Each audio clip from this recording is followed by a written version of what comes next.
नमस्कार all of you. Welcome to Shikhar Hindi shorthand channel. Dictation पसंद आए तो लाइक करें, चैनल को सब्सक्राइब करें और बेल आइकन पर क्लिक करें जिससे आने वाला नोटिफिकेशन आपको टाइम पर मिल पाए। डिक्टेशन से रिलेटेड कोई भी सजेशन देना हो तो प्लीज़ कमेंट बॉक्स में लिखिए और हमारा टेलीग्राम चैनल ज्वाइन कर लीजिए जिससे मैटर के PDF और आउटलाइन आपको टाइम पर मिल पाए। डिक्टेशन स्टार्ट होगी आफ्टर 3 सेकेंड। इंटरनेट विज्ञान की वह अद्भुत देन है जिसने दुनिया को बदल कर रख दिया है जहां इसके सामने सीमाएं सिकुड़ी है, वहीं इसके माध्यम से ज्ञान और अभिव्यक्ति का फलक विस्तृत हुआ है सूचनाओं के आदान प्रदान में त्वरितता भी आई है तो जीवन की विविध क्षेत्रों में सुविधाओं और सहूलियतों में भी बढ़ोतरी हुई है इतना ही नहीं अब यह राष्ट्रीय और अंतर्राष्ट्रीय राजनीति को प्रभावित करने का एक सशक्त माध्यम भी बन चुका है वर्तमान परिवेश में इंटरनेट का महत्व इतना अधिक बढ़ गया है कि यह वर्तमान समाज का एक अभिन्न हिस्सा बन गया है वस्तुतः इंटरनेट इंटरनेशनल नेटवर्किंग का संक्षिप्त रूप है यह दुनिया भर में फैली हुई छोटे बड़े कंप्यूटरों का विशाल और विश्वव्यापी जाल है जो विभिन्न संचार माध्यमों द्वारा समान नियमों का पालन कर एक दूसरे से संपर्क स्थापित करता है तथा सूचनाओं का आदान प्रदान संभव बनाता है यह नेटवर्कों का नेटवर्क है यह संसार का सबसे बड़ा नेटवर्क है जो दुनिया भर में फैले व्यक्तिगत सार्वजनिक शैक्षिक व्यापारिक तथा सरकारी नेटवर्कों के आपस में जुड़े होने से बनता है डिजिटलाइजेशन के युग में इंटरनेट संचार और सूचना प्राप्ति का एक ऐसा विश्वसनीय माध्यम बन गया है दशकों पूर्व इंटरनेट तक पहुंच को विलासिता का साधन माना जाता था परंतु वर्तमान में इंटरनेट सभी की आवश्यकता बन गया है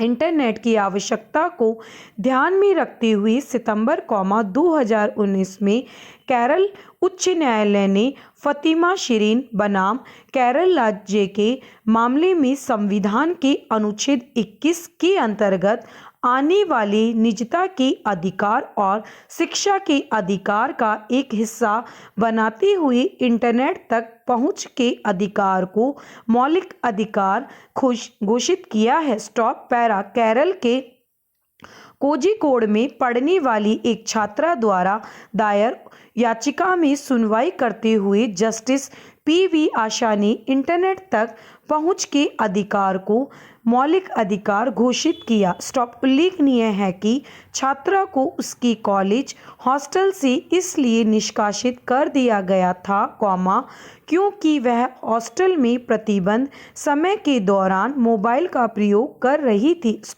छात्रा ने इसी विषय को लेकर केरल उच्च न्यायालय के समक्ष चुनौती दी थी याचिकाकर्ता ने भी यह दावा किया था कि इस प्रकार का प्रतिबंध लिंग के आधार पर भेदभावपूर्ण था क्योंकि यह बॉयज हॉस्टल में समान रूप से लागू नहीं था भारतीय संविधान का अनुच्छेद 19(1) क प्रत्येक भारतीय नागरिक को वाक तथा अभिव्यक्ति की स्वतंत्रता का अधिकार प्रदान करता है वाक एवं अभिव्यक्ति की स्वतंत्रता लोकतंत्रात्मक व्यवस्था का अनिवार्य अंग है वाक की स्वतंत्रता से आशय भाषण की स्वतंत्रता से है जबकि अभिव्यक्ति की स्वतंत्रता की अवधारणा अत्यधिक व्यापक है इसके अंतर्गत अपनी भावनाओं को अभिव्यक्त करने के सभी अधिकार शामिल हैं यद्यपि इसमें प्रेस की स्वतंत्रता और इलेक्ट्रॉनिक माध्यमों की स्वतंत्रता का स्पष्ट उल्लेख नहीं है पर न्यायालय ने भाषण की स्वतंत्रता को लोकतंत्र का मूल अधिकार माना है इसी प्रकार इंटरनेट भी लोगों का अपनी भावनाओं को व्यक्त करने का एक प्रमुख माध्यम है। स्टॉप। अतः इसे भी अनुच्छेद 1 के अंतर्गत अधिकार माना जाता है। स्टॉप। पैरा। मौलिक अधिकार ऐसे अधिकार है जो व्यक्ति के जीवन के लिए अनिवार्य होते हैं तथा संविधान द्वारा नागरिकों को प्रदान किए जाते हैं। स्टॉप। इंटरनेट भी जीवन के लिए वह अनिवार्य हो चुका है। स्टॉप। इंटरनेट के बिना दुनिया में अब कोई भी काम संभव नहीं है। स्टॉप। आज भारत दुनिया का सर्वाधिक डाटा खपत करने वाला देश बन गया है जो इंटरनेट की बढ़ती लोकप्रियता को दर्शाता है। स्टॉप। अतः इसे एक मौलिक अधिकार के रूप में माना जाना चाहिए। स्टॉप। क्योंकि इसके बिना जीवन अधूरा हो जाएगा। स्टॉप। पैरा। इंटरनेट संचार का एक अमूल्य उपकरण है और आज इस बात से कदापि इनकार नहीं किया जा सकता कि इंटरनेट की उपलब्धता ने वर्तमान युग में संचार को अत्यधिक आसान एवं सुविधाजनक बना दिया है। स्टॉप। पैरा। इंटरनेट ने दूर दराज के क्षेत्रों में रहने वाले उन विद्यार्थियों के लिए भी बेहतर शिक्षा का विकल्प खोल दिया है जिनके पास अब तक इस प्रकार की सुविधा उपलब्ध नहीं थी। स्टॉप। पैरा। इंटरनेट के माध्यम से किसी भी प्रकार की सूचना को कुछ ही मिनटों में प्राप्त किया जा सकता है। स्टॉप। इंटरनेट ने लोगों में जागरूकता का संचार कर दिया है। स्टॉप। सूचना तक आसान पहुंच के कारण सामान्य जन अपने अधिकारों के प्रति भी जागरूक हुए हैं। स्टॉप। यह सरकार की जवाबदेही और पारदर्शिता को बढ़ाता है तथा साथ ही साथ सरकारी योजनाओं के सफल कार्यान्वयन में सहायक है। स्टॉप। यह राजनीति एवं लोकतंत्र में नागरिकों की भागीदारी सुनिश्चित करने में मदद करता है। स्टॉप। शिक्षा के क्षेत्र में इंटरनेट की भूमिका आज अत्यंत महत्वपूर्ण हो गई है। स्टॉप। इसमें बिल्कुल भी संदेह नहीं है कि वर्तमान में लगभग सभी अपनी समस्याओं और प्रश्नों के लिए सर्वप्रथम गूगल का ही सहारा लेते हैं। स्टॉप। इंटरनेट पर लगभग सभी विषयों की बहुत सारी जानकारी उपलब्ध है जिसे आवश्यकता अनुसार कभी भी खोजा जा सकता है। स्टॉप।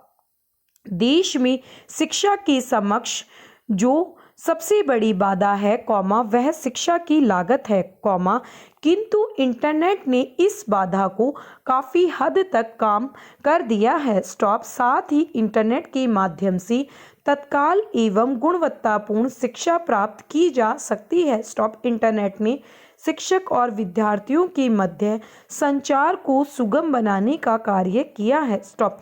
विगत कुछ वर्षों में कई निजी और सरकारी सेवाओं का डिजिटलाइजेशन किया गया है और जिनमें से कुछ तो सिर्फ ऑनलाइन ही उपलब्ध है जिसके कारण उन लोगों को असमानता का सामना करना पड़ता है जो डिजिटली निरक्षर है। स्टॉप। विश्वसनीय सूचना आधारभूत ढांचे और डिजिटल साक्षरता की कमी से उत्पन्न होने वाला डिजिटल विभाजन सामाजिक और आर्थिक पिछड़ेपन का कारण हो सकता है। स्टॉप।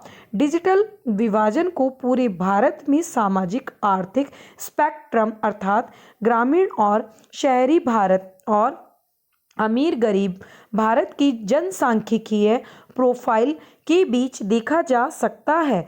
वर्तमान में भारत में डिजिटल साक्षरता की दर 20% से कम है।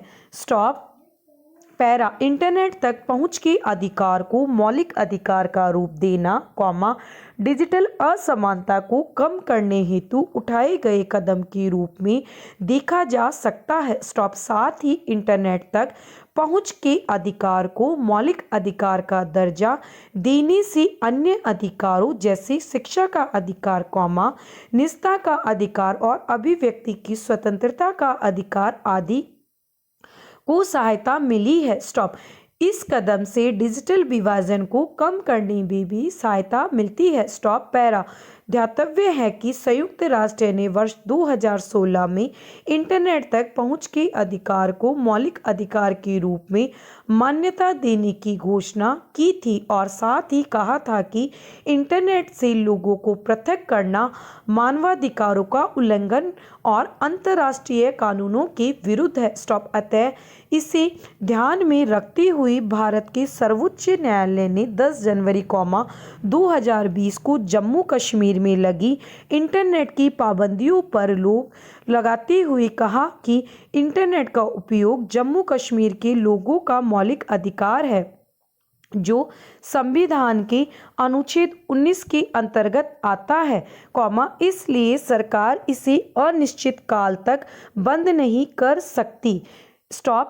इस प्रकार इंटरनेट तक पहुंच के अधिकार को मौलिक अधिकार के रूप में केरल हाई कोर्ट द्वारा मान्यता देना तथा सर्वोच्च न्यायालय द्वारा जम्मू कश्मीर में लगी इंटरनेट की पाबंदियों पर रोक लगाना एक सराहनीय कदम है।